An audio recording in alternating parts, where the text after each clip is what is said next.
What's going on, guys? Big welcome to you all to our channel. We are Team Crushing the Meta. Today are you with D-Boy, and we are back with a match.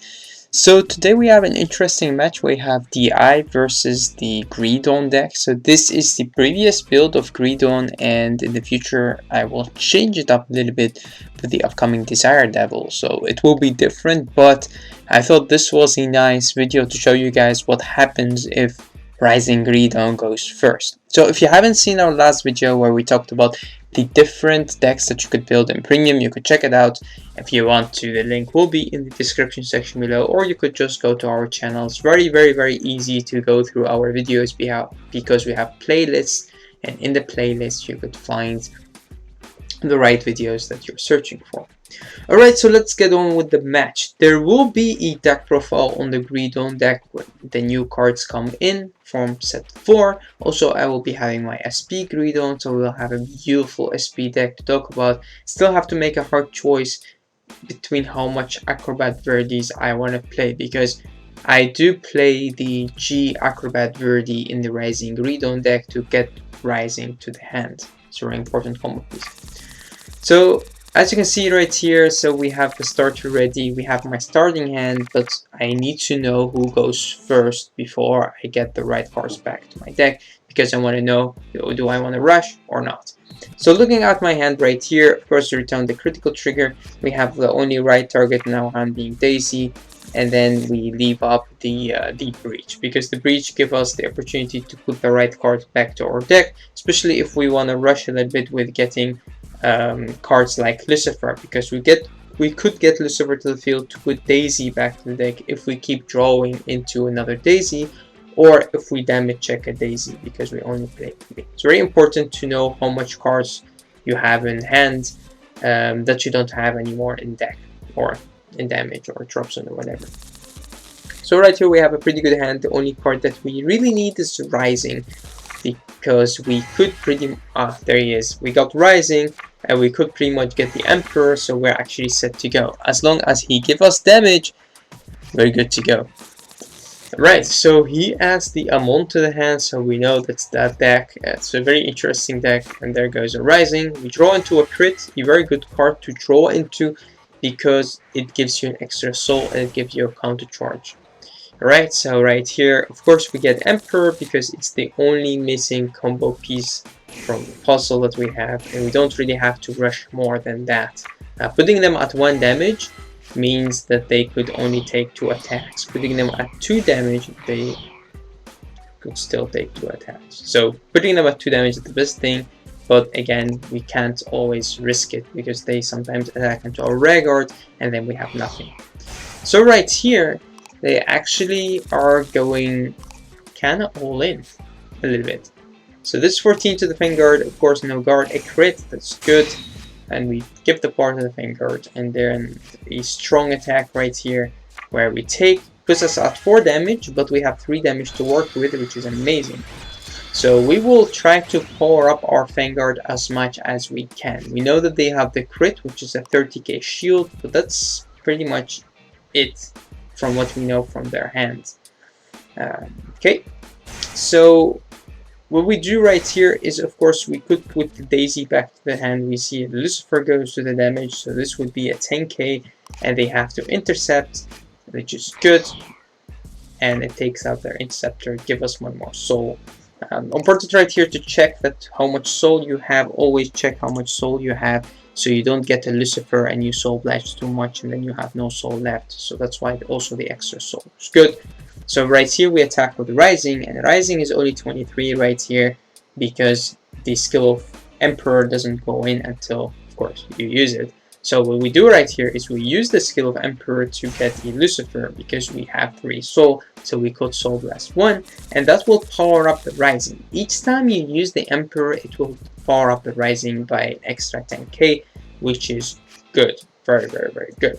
So right here we see a good guard from him or her, we don't know. We still power up our Rising because we will attack. So Soul Blast 2, put 4 Vanguards into the soul, and restand your Vanguard. Now you attack, of course. Now you use the skill of Emperor. So I've explained this in the last video how the deck works. If you really want to know more about how the deck works, I could definitely make another video, a combo video, where I show you how it works. But pretty much there will also be the deck profile where I also talk a little bit about the cards. But I didn't really want to make a combo video, but if you really want me to, I will. With the upcoming Desire Devil, then yeah, maybe I will make a combo video, because then you could attack 4 or even 5 times with your Rising. And with this deck, you can only attack 4 times. So this is pretty much the on the second attack, we use the Rising skill again to call the Daisy, and of course we could call an Emperor or a Lucifer right here, because we still have Soul and we still have Lucifer in the deck. We call Lucifer to get the counter charge again, and this will attack the Vanguard. This is the second attack, and then we will have the third attack, and that's it. This deck could only make 3 attacks. As I said, the other one could make 4 or 5. So right here we resend the Vanguard, we attack one more time, and we have lots of crits going on here. The Rising could do 4 damage, which is crazy, and we could still power him up even more because of the Emperor skill. And yeah, that's just amazing. 68 attack with that could do 3 damage. Of course the Emperor here doesn't give power, but it's good to call. No guard from his side, so he would have to heal. He heals once, he heals twice. Oh damn, we have a game right here. So pretty much he got the chance to heal, which is good, makes an interesting match. And as you can see right here with this deck, that's different between this deck and the Ogle deck or the GBA deck, is that you're committing, but you're also making hand, because you're not calling that much from your hand. The only time you do is before you use your Vanguard ability. But even if you have enough counterblasts, you have enough Lucifers, Daisies, and Davies in the deck, you could still, even on the first attack, you could call 4 cards. So yeah, as long as you have face-up damage, you're good to go. And even if you don't, you have 2 damage, the deck still does what it's supposed to do. So with this much cards in hand, it's pretty good, because you could still go into your Killer Stride. You have only 3 soul, but you could create more soul, because we have this crit, of course. And you could always go to Formios, and Formios will destroy the opponent. I mean, it's just insane. It's also one of the reasons we don't play the Stride crit in here. You could if you want to, but I do like the Machining Boy here more. Alright, so what will happen right here? I'm thinking about what do I do. If he will attack only with his Vanguard, I could not really take the risk and take the damage. So basically I have only one chance to get the counter charge, and that is with my Silent Joker. That's it. That's the only card. Also, one of the things about that having Vermios is normally you use it with cards like Mega Instructor and with cards like Gyro Slinger, but you don't play any Gyro Slingers or Mega Instructor in this deck, so that's that. Right, so we put lots of cards into the soul, which is good for us because again, Vermios. So I don't mind. And right here I could just guard, I don't have to do too much, no G-guard, no nonsense. Right again, give of course everything to the Vanguard circle because we're going Formios. And giving up the Rising right here wasn't the smartest thing that I could have done. I should have Stride by giving up the heal, because the heal is a great 3, you could Stride with it and then you have a stronger attacker being the Rising. But again, it doesn't really make a big difference because no, actually it does, because you're boosting with 4k boosting the 13k, that's 17k, and he's sitting on 12k. I was calculating in my head that he was sitting on 13k, but of course protect 12k. Alright, so right here, attack of course first with the Vanguard, use the opportunity to boost, and this is where I should have called the Rising from my hand. I didn't start it to Stride. So attack here, and getting a crit, good, why not? Attack. He will guard, and you will pretty much keep using Formios skill to have more GB and to get more cards. And pulling the Greedon right here is good. Yeah, why not? And yeah, at one point in time he will have to take damage because he could not guard everything.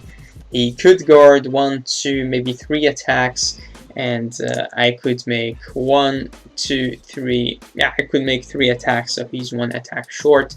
But yeah, you can see right here that I could have used cards like Silent Joker to put it into my soul to get even more soul and to get the counter charge, so I could be able to call cards like these that could give me an extra attack as well. Could have done that and didn't. I was too excited, and I was thinking he could not guard anyway, so yeah. So that's pretty much it for this match. As you can see, the deck is very strong, especially if it goes first. It's very devastating to play against, and at the same time you do make a lot of hands.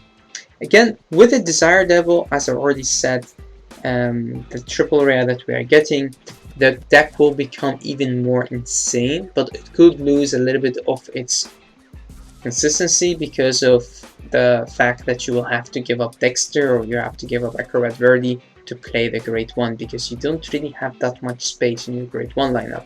You do have space in your Great 2 lineup, but not much space in your Great 1 lineup. And you see also right here that I still play cards like Ronaldo, I still play cards like Rona. Rona will be taking out of the deck to play more Ronaldos because it just works better with the Desire Devil, but I will still be playing the Emperor. Some people take the Emperor out. I will talk about the different builds in the next video if you guys are very interested to hear about this deck. I thought maybe show you a match first, so I will see if you guys are interested or not. Right, that's pretty much it for this game and for this video. Again, if you guys want to see more of this deck, there are lots of people, I want to give a shout out to them as well, who have practiced and made this deck and practiced with it. One of them is a very good friend of mine, Axel, which is also known by Kyoyahagi. You will find him on Facebook. He also has his own channel, and most of his videos are in French, but he's just an amazing guy to watch and check his videos even if they are in French.